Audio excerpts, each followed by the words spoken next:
বড় মা, কি হয়েছে মা?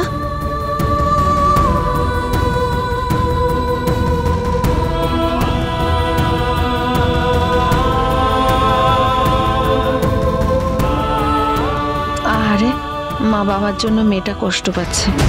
মা বাবার একমাত্র আদরের মেয়ে তো।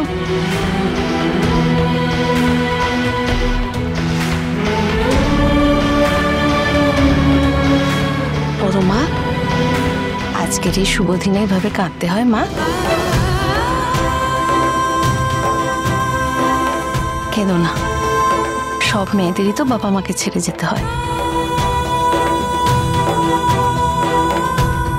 মেয়েদের কত সৌভাগ্য বলো তো, এক জীবনে দুটো পরিবার পায়। আমি তো মা, আমি তোমাকে বলছি, ও বাড়িতে তোমার কোনো অযত্ন হবে না। অভ্র আমাদের ভারী ভালো ছেলে, তুমি দেখো সব ঠিক থাকবে।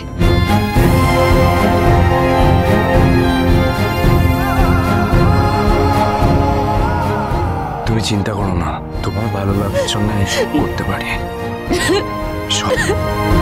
তোমার অজান্তেই তুমি কত বড় কাজ করলে জানো না মা। তোমাকে অসংখ্য ধন্যবাদ।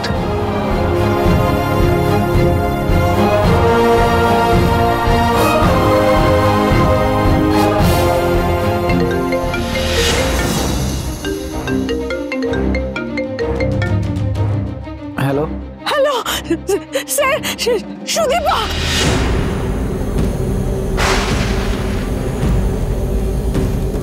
কি হয়েছে সুদীপার?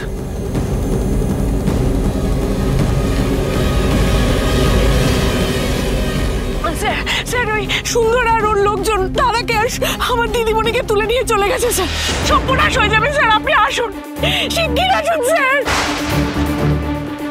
কে এই সুদীপা? আমি এক্ষুনি আসছি। স্যার স্যার আসছেন, তোমরা বরং ওদিকটায় যাও, ওদিকটায় যাও। এই চলো চলো। আর তোমরা এখানে দাঁড়িয়ে দেখো না, তোমরা কাজ করো, তোমরা গ্রামে যাও, গ্রামের লোকজন ডেকে নিয়ে চলে এসো। আমি দেখতে যাবো। দিদিমণি! মা, দাদা ভাই, আমাকে এক্ষুনি নবীনপুর গ্রামে যেতে হবে। কি বলছিস? হ্যাঁ রে দাদা ভাই, ওই নবীনপুর গ্রামের একটা মেয়ে সুদীপা আর ওর বাবা ওখানকার লোকাল কনস্টেবল, তাদেরকে ওখানকার গুন্ডারা খুব উত্তক্ত করে, আজকে কিডন্যাপ করে ফেলেছে।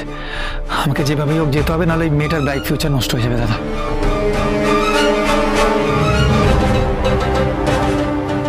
বলছিলাম কি বাবা, দুটো খেয়ে গেলে হতো না? না আন্টি, আমার দুটো খাওয়ার জন্য যদি কোনো মেয়ের ব্রাইট ফিউচার নষ্ট হয়, তাহলে আমি নিজেকে কোনোদিনও ক্ষমা করতে পারবো না।